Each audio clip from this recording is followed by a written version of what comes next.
So last week, we began this new series called Doing My Part.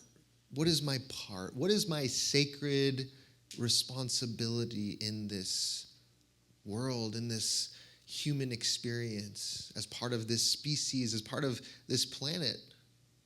What is my part? And yet, while many of us are asking that question, sometimes we get overwhelmed by that question. And so we also explored last week this idea that perhaps we find some peace when we let go of the pressure of doing it all ourselves, having to be everything, and instead recognizing that maybe being fully myself is all that's being asked of me. And that, at the end of the day, at the end of a task, and even at the end of our lives, maybe we could just simply say, I did my part. I know I did what I was called to do in life. And so today, we're going to explore a little more tangibly, a little more in depth, what is your part? How do we find it? How do we recognize it? Maybe you're someone out there where you would say, I know my part, I've been living my part. And so maybe today we're going to name something that is already known to you, and maybe it will just affirm that which you have already been living. But how many of us know that we live in a world that doesn't always celebrate our uniqueness and our individuality? And it seems like it's something we learn from a very young age. I know for me, I think elementary school was the moment where I realized that the world does not always celebrate uniqueness and individuality. I remember at one point in in elementary school rather, we had a new kid come in. So he moved here, new kid, and the first day of school that he arrived, he wore a shirt with Elmo from Sesame Street on it. And then we called him Elmo until high school, His name was Eric, right? But this is how kids are. We find someone different and I think it comes from our survival instincts on some level, right? Because we have this ancestry of being hunters and gatherers and a time really where individuality, uniqueness did not support our survival. When it was time to hunt, you couldn't be that one person that was like, I'm going to hang back. Y'all got it. I'm going to hang back, do some poetry, right? It didn't work. There wasn't the poet and the artist back in the cave days. There was the berry person and the spear person, right? And so we understand that we've inherited on some level this feeling that being our individual, unique self is not treasured, it's not prized in our culture. And then we get older, right? We move from childhood into adulthood, and we get some subtle, maybe not so subtle messages about our value and worth, right? And maybe we start to believe that our value is in how much money we can make or even how much we can resemble others and fit in line with cultural standards. And things like individuality, things like our own unique perspective and way of seeing the world, they often become an afterthought in a culture like this, rather than being seen as essential to who we are. But of course, there is this other journey we can take. Maybe it's a spiritual journey, it's a therapeutic journey.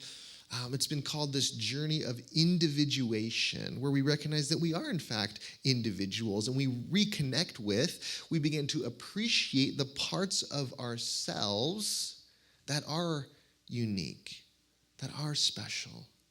And sometimes spirituality can lead us to that realization. Often creativity can lead us to that experience. Maybe one of the best ways we can find our own unique self, and this is where it's kind of a paradox, but often it's in community and relationship that we discover and treasure our own uniqueness. Today's the summer solstice, and I moved from Seattle just a few years back. And in Seattle, there was a very specific way that the summer solstice was celebrated. I don't know if any people who are familiar with Seattle know what I'm talking about, but there is a massive naked bike ride that happens in Seattle on the summer solstice. And I just bring that up to say that, I can't imagine a more way of being your unique and free self in community, So just hold that image in your mind, not too clearly, but, But the idea is that, friends, naked or not, our power, our gift to the world is in our uniqueness. It's in our willingness to be ourselves. And there's two words that I really resonate with when it comes to the idea of being yourself and owning who you are and your story as actually your gift and your blessing to the world. And the first word that really comes to mind for me that I strongly resonate with is this word medicine. Now, you might be thinking, what does medicine have to do with anything? Well, in a North American indigenous context, the word medicine is not primarily used to refer to physical medicine, but it also is used to speak about your individual and unique gift to the world, your power, your way of blessing others. So the word medicine and the word spiritual power is often interchangeable in many North American indigenous cultures. I'm going to read a quote from a Lakota medicine man named John Fire Lame Deer. This quote has some gendered language in it, but you can sort of move past that and interpret that on your own level. Basically, what he says is a medicine man is not a doctor. He is a man who helps people find harmony. And so I think in essence what he's saying is that to be a medicine person is not specifically about physical medicine, herbs, etc. It's more about this deeper spiritual wholeness, right? Because we've heard terms like this. We've heard of the medicine man or the medicine woman or the medicine wheel. And essentially what's being said is that this is not simply a doctor, but someone who operates from a spiritual gifting, from love, for the holistic well-being of the community. And so what I want to say to you today is that your medicine is the combination of your unique gifts, your positivity, your light. As Robin would say, the high vibration things and words and thoughts and deeds that you bring into the world in order to create more harmony. This is your medicine. So that's one word, one frame. And I hope that as you encounter that word in your readings and your listening, that it sparks that for you. But there's another word.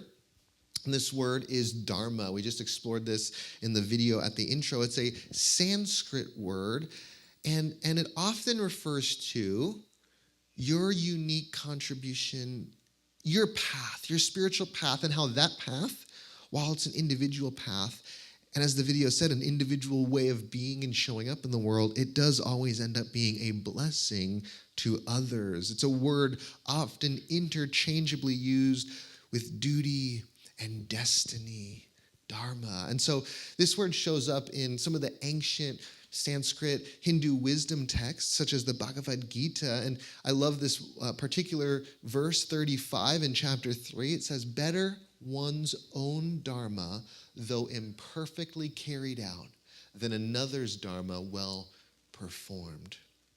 Better be fully yourself, in your flaws, in your imperfections, warts and all, than trying to be someone else, even if you can imitate them perfectly. So next time you're in Vegas, you come across an Elvis impersonator, you can quote the Bhagavad Gita to them, right? The idea here is that whether it's your medicine and serving your medicine to the world, whether it's living your dharma, it is not about perfection.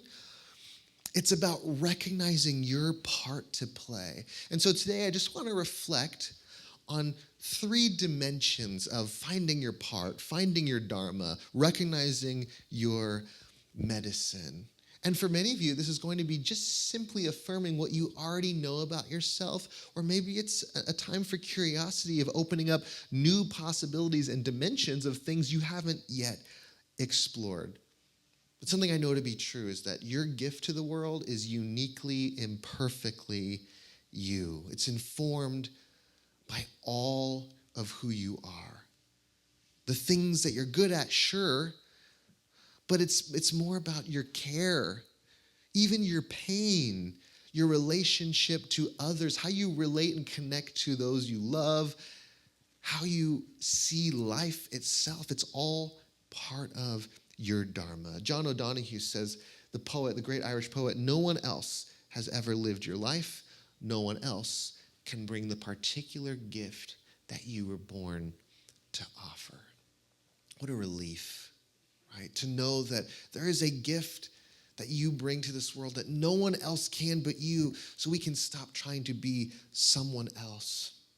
That gift is not simply our personality. It's not simply the things we're good at, though that might be a part of it.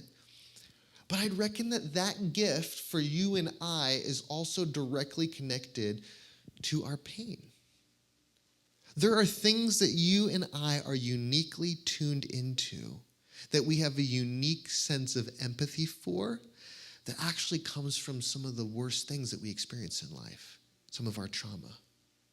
Like, how many of us could say, I know when someone out there is hurting, I can recognize when I interact with someone and they're in a special type of pain, maybe when others can't even see it.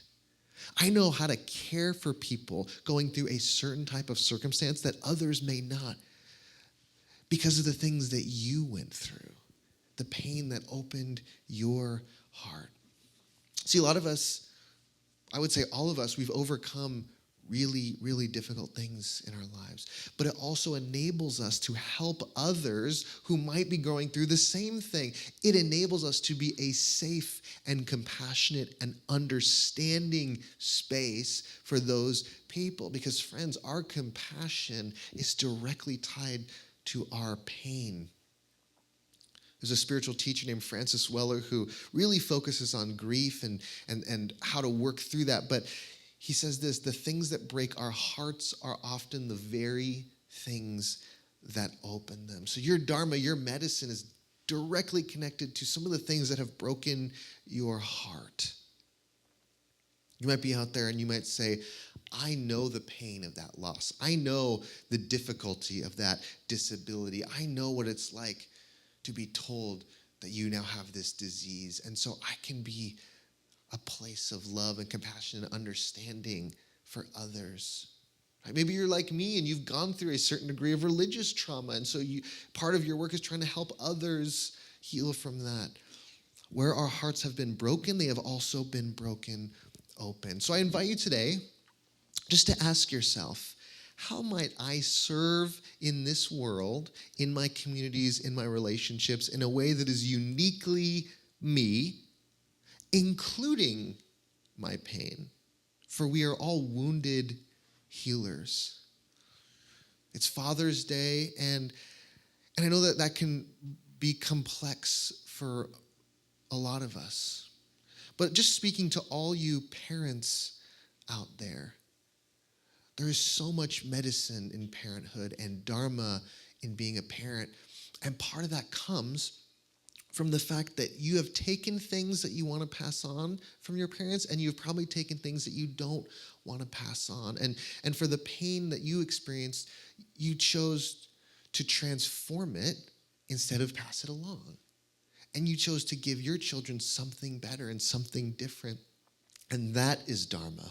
And that is medicine. It's a type of medicine and dharma that isn't always glorified. So much of how we show up in the world isn't celebrated in an extravagant way by society, right? Like, there aren't superhero movies about good listeners. I don't know. I haven't seen it. I haven't been to a midnight showing of Empathy Girl, but, right? Society, like Hollywood, doesn't necessarily celebrate something as simple as being a safe space for someone emotionally, right? You might be like, well, Superman is a safe space, but is Superman emotionally safe? Does he care for your emotions, right? No, the important things are sometimes some of the smallest things. But I do promise this: whether or not society celebrates you, that when we show up, when we give our gift, when we can say, I did my part, there is something that is returned to us in such a beautiful way. And this is the second dimension we're going to explore today, that when it comes to living your part, living your dharma, you get what you give.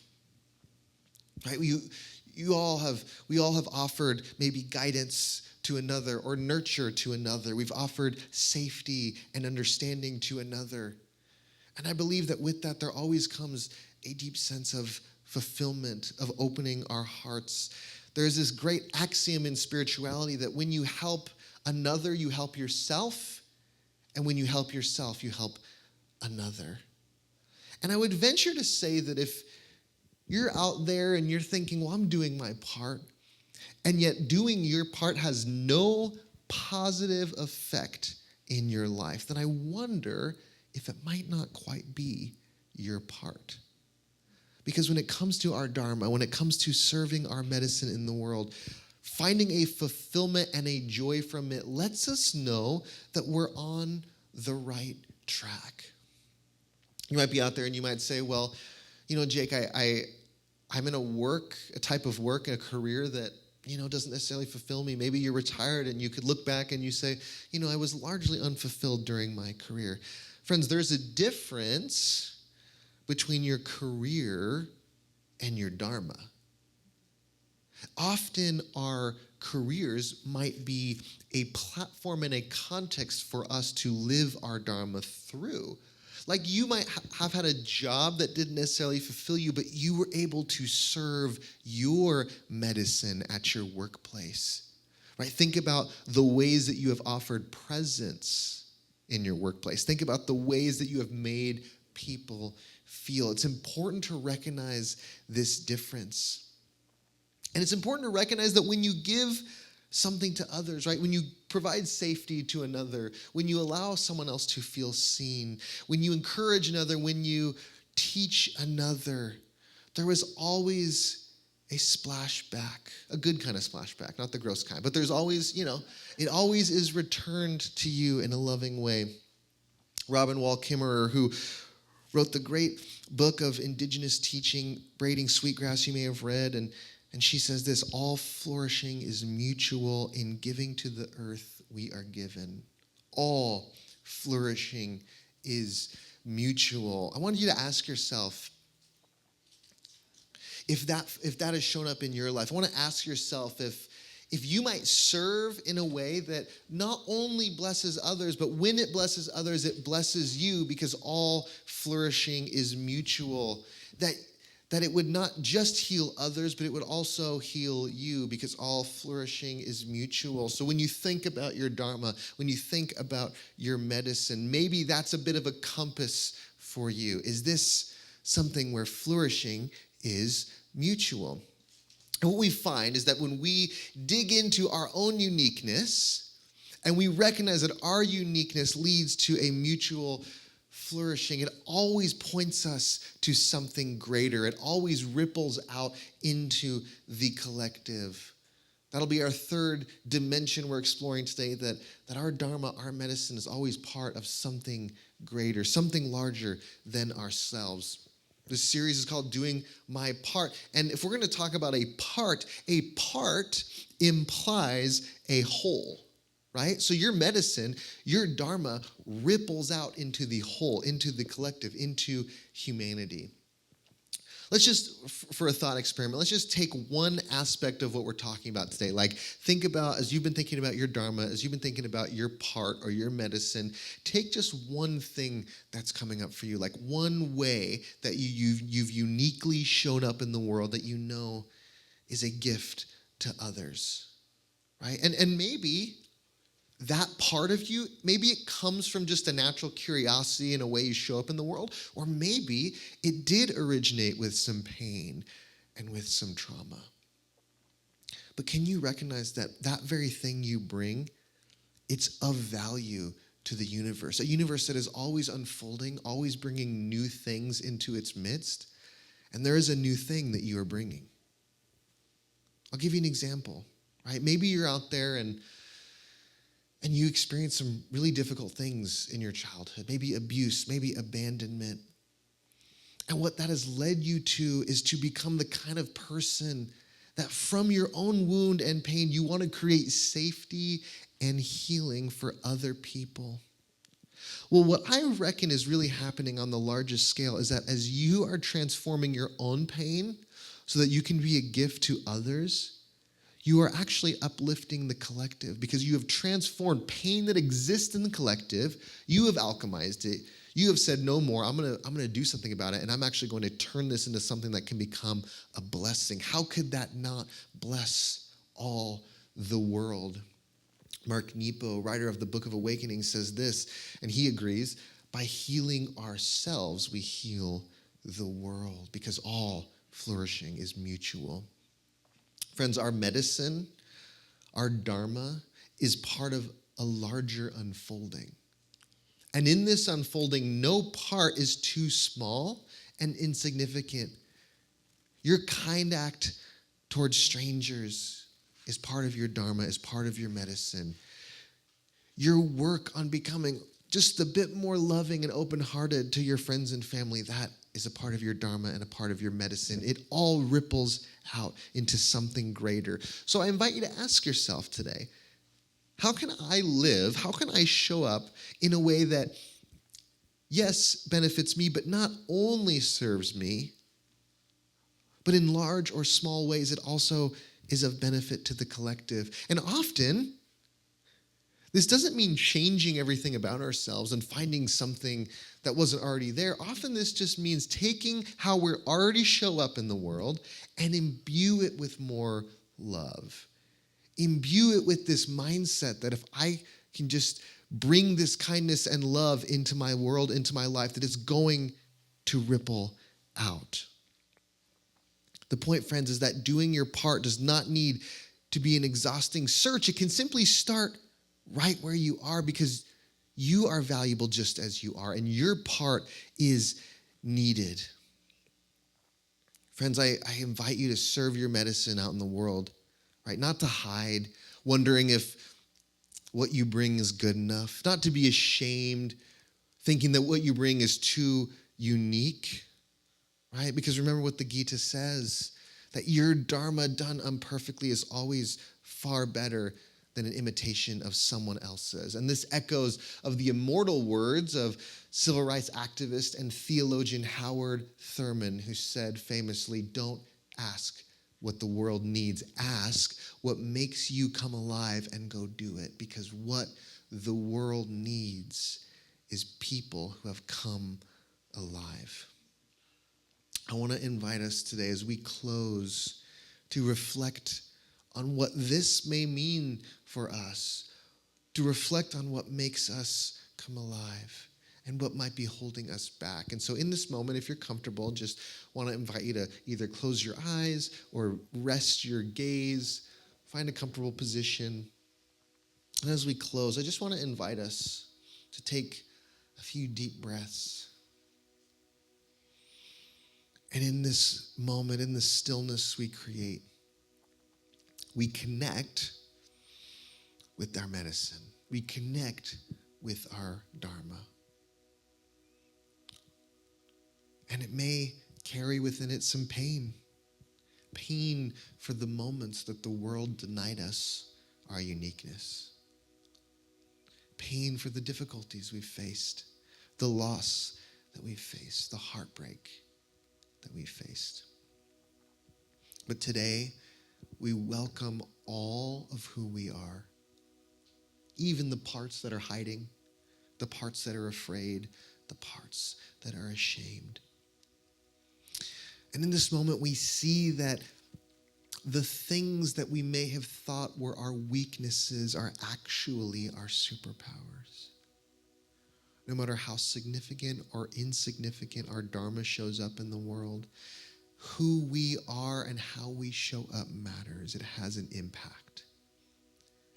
And so in this moment, in the stillness, with our eyes closed, perhaps just imagine that laid before you are all of the things that make you you, all of the ingredients of your medicine, the things that make up your dharma, the ways that you connect with others, your unique perspective on life, the things that may break your heart, and the things that fill you with joy.